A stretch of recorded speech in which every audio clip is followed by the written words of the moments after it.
Okay, so today I have the Pietta 1873 Great Western 2. It's a Colt Single Action Army clone, and I actually have a pair of them. And these are my cowboy action shooting guns, and I have spring upgrade today. So I'm actually going to end up polishing part of this spring where it rubs against the wheel on the hammer. And this is just a drop-in spring for the trigger, which actually it's a lot more than the trigger spring, but that's what it's called.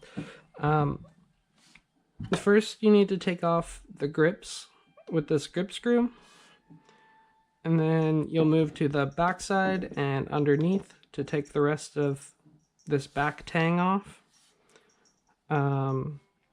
Once that's off, we'll take the trigger guard off and get to the trigger spring. We'll put the hammer spring on during reassembly, but first we got to get to this trigger spring.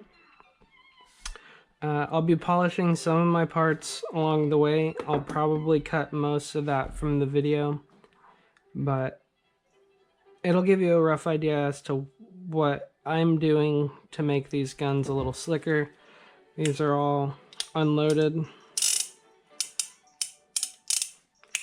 so make sure your gun's unloaded. Some of the stuff you can see I've polished down here on the hammer and the whole round part to it. I'll show you that later. And then I've also, as I said, polished the spring. So let's get started on this one over here. I'm going to start with the grip screw, as I said before. This is a really long screw. It goes all the way through the gun, but only part of it is threaded. So it's not the worst thing to have to take out, but it does take a minute. Very long screw. Gonna put it up there on the foam.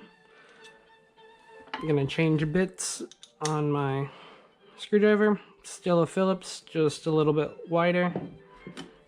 And then we'll do the bottom screw.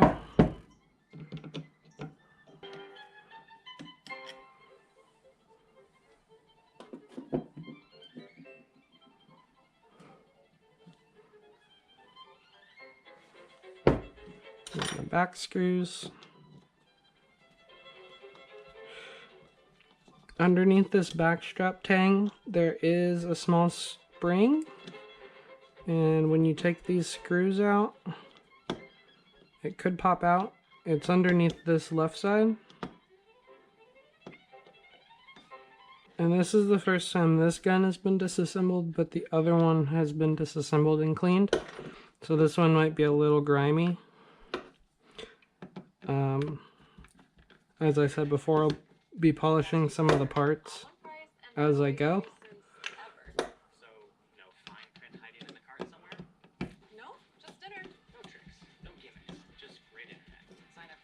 Once those screws are all the way backed out, you can pull the whole assembly out, but it's actually 3 different pieces.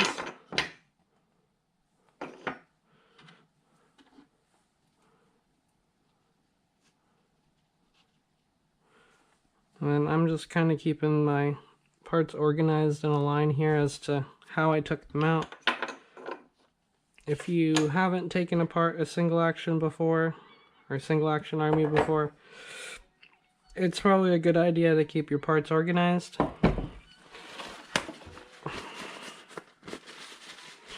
And then sometimes these guns have a lot of extra grease and stuff in them.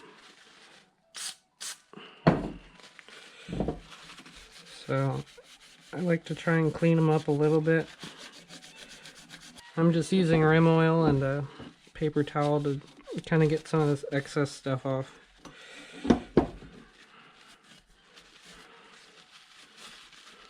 I would say it's oil, but it's actually pretty sticky. So I think it's actually a type of grease that they use. So next, you'll want to take this screw out on the back. And that's going to be your hammer spring. It is under quite a bit of tension, so this screw might be real tight. And once you get it out, it might try and fling on you, but just keep your thumb squeezed down on it. You shouldn't have any issue. It should just kind of pop loose. But this screw is really short, so it makes it a little more difficult to get this in if you don't clean up this back seam. This one's not as bad as the last one, but I will have to clean that one up as well. So let's get the trigger guard off. And it's just these 3 screws on the bottom. They're pretty loose. Like, they should be really easy to take out.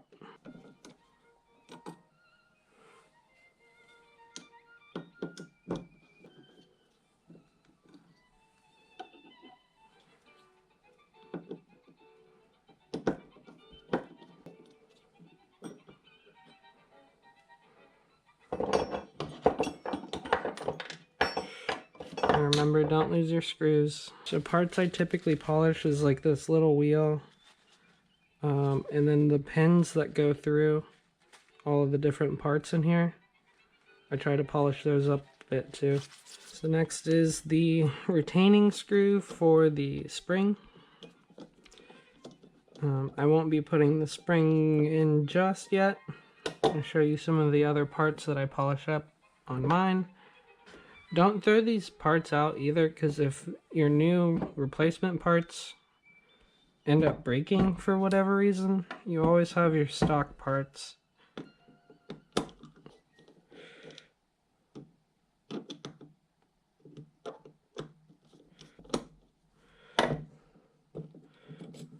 So these screws, I polish those up because they have flat surfaces. I also try to hit this trigger arm here. See, it's kind of worn. Those are your wear surfaces on the parts. Try to polish all those up. Some of these things are kind of small, so try not to lose them.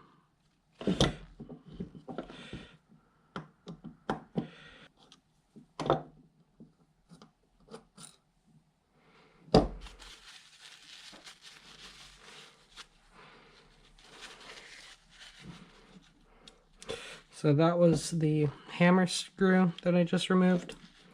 And then the hammer slides out through the bottom.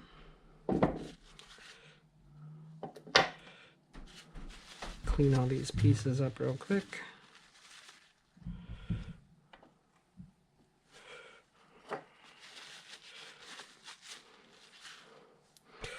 So this one doesn't wear so much, but you can see little wear marks on the side here. So I'll end up polishing up this area, as well as this whole side, and down here, as well as these faces here, because these are where your trigger engages your hammer. You want as smooth a function as possible there.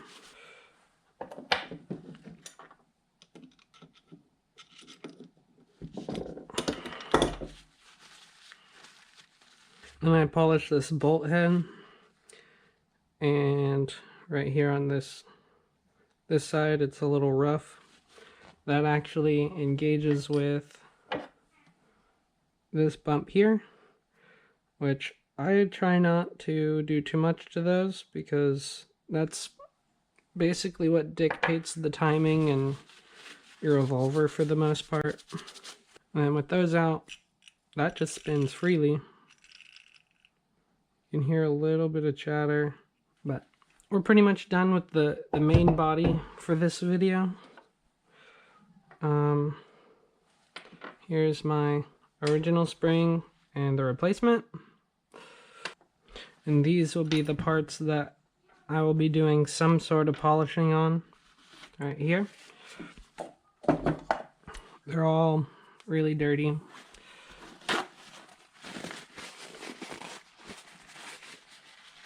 So I'm going to hit them with a light spritz of oil.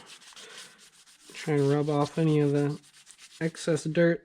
Now, because this is light polishing, I'm not going super in depth with it. I still have a couple things that I want to do on these firearms. I'll be using these compounds, a white bar and a black bar.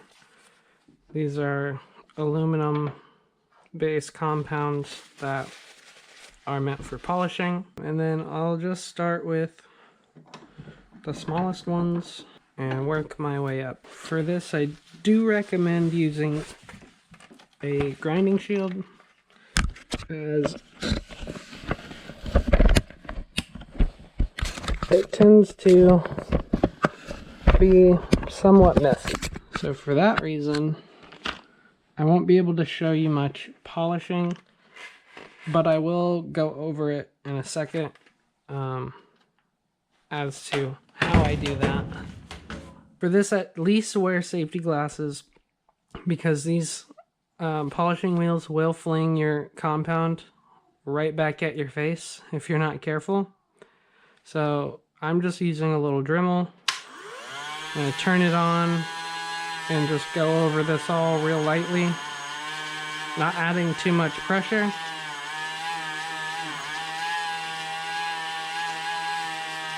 And just smoothing out the surface.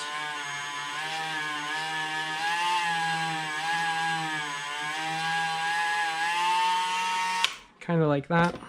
I try to wear gloves too, because the compound does get on your hands.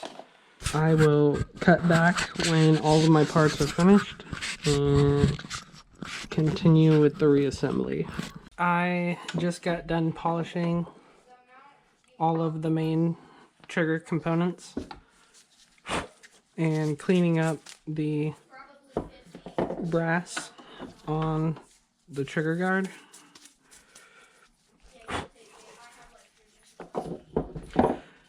And I'm going to be installing this trigger kit from Lee's Gunsmithing. So I have my gun all disassembled, at least the back half, and I'm going to reassemble it. I've polished these pins up a bit, as well as the paw, the bolt, the trigger, and the hammer. So I'm going to start reassembling it. You put this in here, and that slides up through the bottom.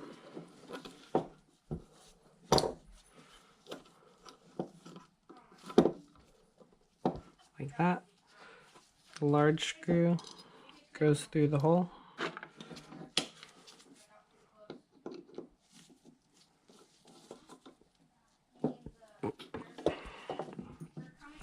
And you'll put your bolt back in, so it sits like that. And then your trigger goes on the side. And then you'll take these two screws. Okay, so you put the pins in on the threaded side, line them up with your trigger. Should feed all the way through. Tighten down your trigger.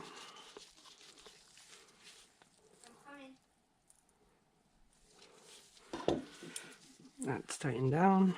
And you'll put your bolt pin in. That'll go in the same way as your trigger pin.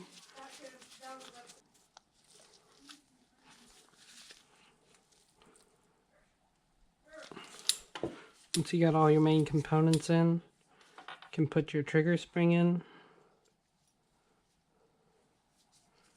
And that's this tiny screw here.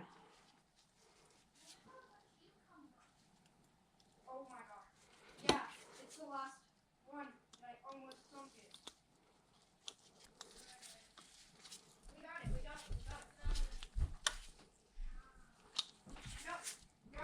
And while you're putting this spring in, you just want to make sure that arm, the longer arm, doesn't jump off your trigger, or your revolver will lock up. And I just try to center the spring. Test it out. It should work.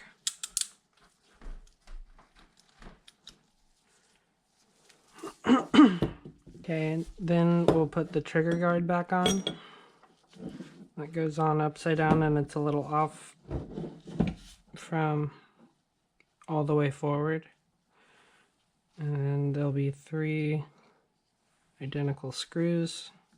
Before I tighten all that down, I'm going to put some oil in my gun. Wherever there's a pin, I just put a little bit of oil.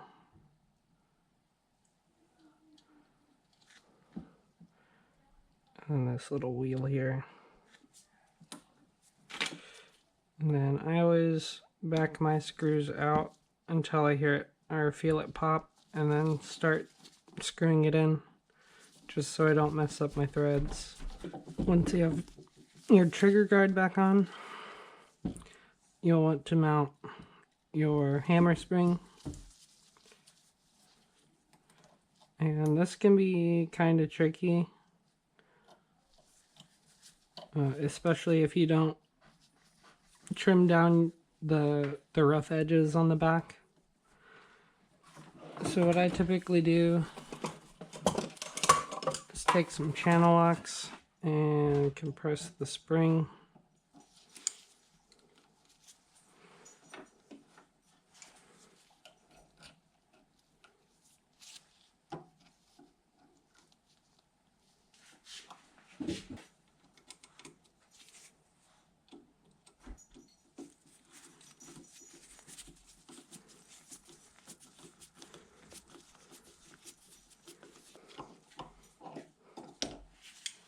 So if you saw, I had to use some vice grips or some channel locks and this little hex just to space this part out a little bit, because it doesn't quite bend the same way.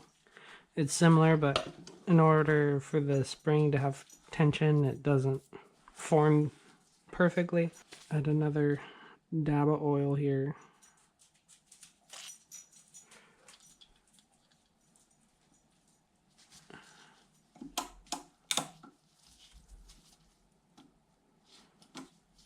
Hammer's functioning perfectly. There's this tiny spring that goes behind the back strap. Don't tighten these screws down all the way, because then it'll be really hard to fit your wood grips in.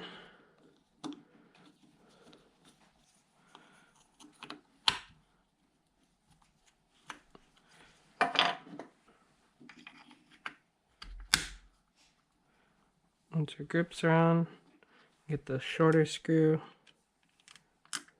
put it in through the bottom here. Then once all your frame screws are in, you can put in your grip screws. And that's going to be a smaller flathead. And that's the end of the reassembly process for the single action army. It's pretty consistent all the way across the board. Okay, that's going to wrap it up for this video. That was the complete install of the trigger and hammer spring, as well as the reassembly of a Colt single action army. Mine's a Pietta, but it should be pretty much the same for every model, including some of the Ruger new models. If you like my content, please like and subscribe on this video. I'd like to thank a lot of the new viewers that I've been having on my recent videos. Any continued support is always appreciated. If you have any comments or questions, leave them down in the comment section below. But that's gonna wrap up my video. Thanks for watching and have a good one.